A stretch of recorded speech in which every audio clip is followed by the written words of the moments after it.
What you just mentioned, that breaking news of that violent wreck, that's where we begin this morning on Highway 100. Yeah, Matthew Torres has been on the scene all morning long, and just a horrible scene out there where you are near Ensworth High School. Matthew?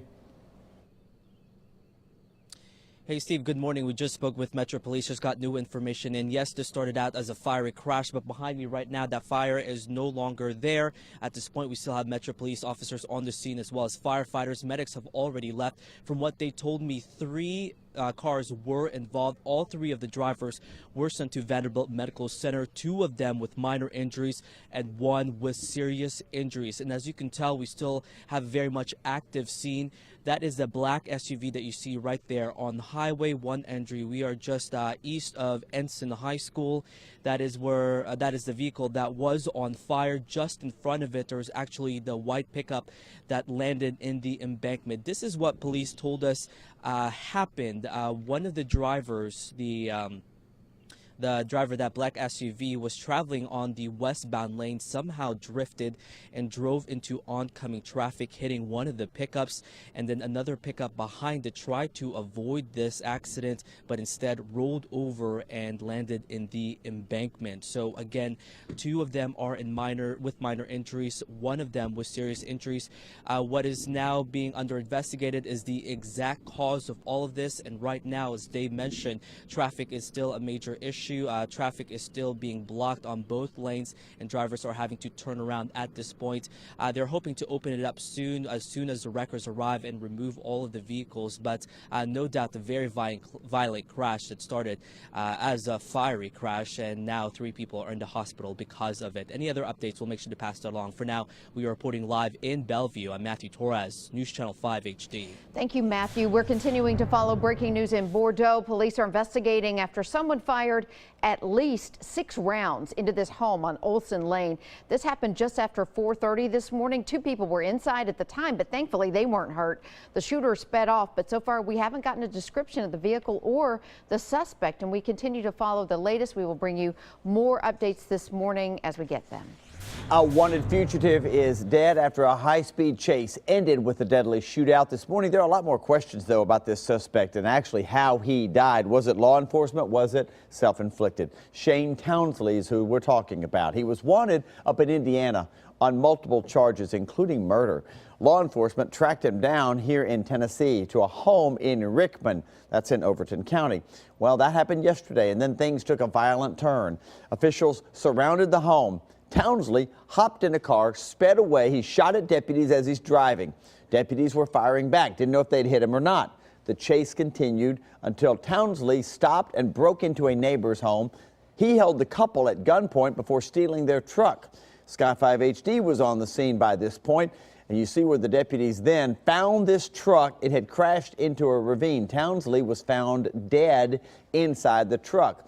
It's not clear at this point whether he shot himself or if he had been hit by the law enforcement officers earlier. You're looking at multiple scenes in multiple locations that our agents and our forensic scientists are going to have to process to make sure we get to the bottom exactly of the series of events. That's a TBI spokesman right there, and they're handling the case. They're expected to release more details surrounding Townsley and the shooting very soon. Steve, we have new details this morning about a shooting last night in North Nashville. Police tell us a man was shot while sitting inside his car on Oak Valley Drive just after 9 o'clock. He was rushed to the hospital and is expected to survive, but the shooter got away. No word yet on a motive or if detectives have any suspects. A Lawrenceburg police officer is on the other side of the law this morning and at the center of a TBI investigation. Dwight Rager borrowed a rifle from one of his subordinates last year and then pawned the thing without the guy knowing it. He's been indicted on theft charges. The TBI is looking into this case. The first man convicted under a new sex trafficking law will spend more than 2 decades behind bars. Michael Kohlmeyer was convicted in October after trying to hire an underage prostitute online. Kohlmeyer will now serve at least 22 years in prison, in addition to jail time for unrelated charges in Humphreys County. Meanwhile, a Clarksville man is accused of sharing child pornography. TBI agents started investigating Cecil Kendall in August of last year. A Montgomery County grand jury returned an indictment against him earlier this month. The 32-year-old is charged with 3 counts of sexual exploitation of a minor. He was booked into the Montgomery County Jail on $15,000 bond. A Nashville cab company is looking at a lawsuit this morning after one of their drivers allegedly sexually assaulted two female passengers. That civil suit is claiming that Samir Hinde's first alleged victim contacted Yellow Cab Company several times and told them over and over and over that he had assaulted her on New Year's Eve, and they didn't do anything. 5 weeks later, the same guy arrested for raping a Belmont University student. That lawsuit accuses Yellow Cab of negligence because they didn't act on that first complaint.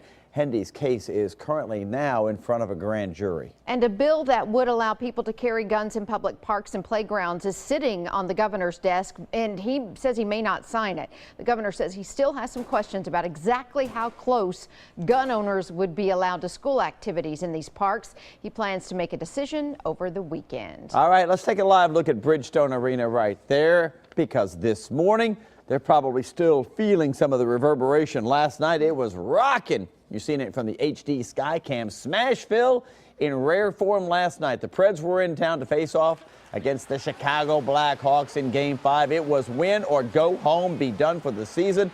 And the Preds, man, they exploded in the third period after a kind of tight first and second period.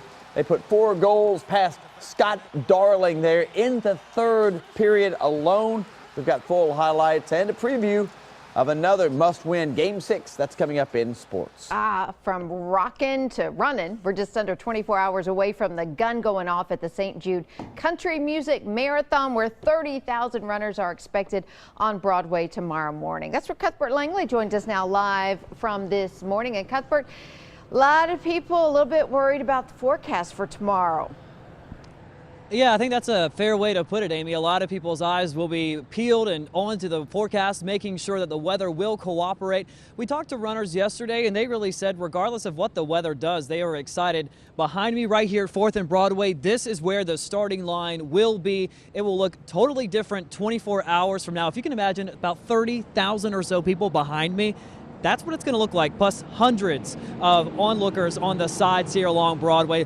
Yesterday, though, runners were still busy trying to get all of the last-minute supplies they needed, making sure their racing bib numbers are right, their timing chips were correct. This is the 16th year that the Country Music Marathon has been here in Nashville, the second year that the starting line has been down here on Lower Broadway.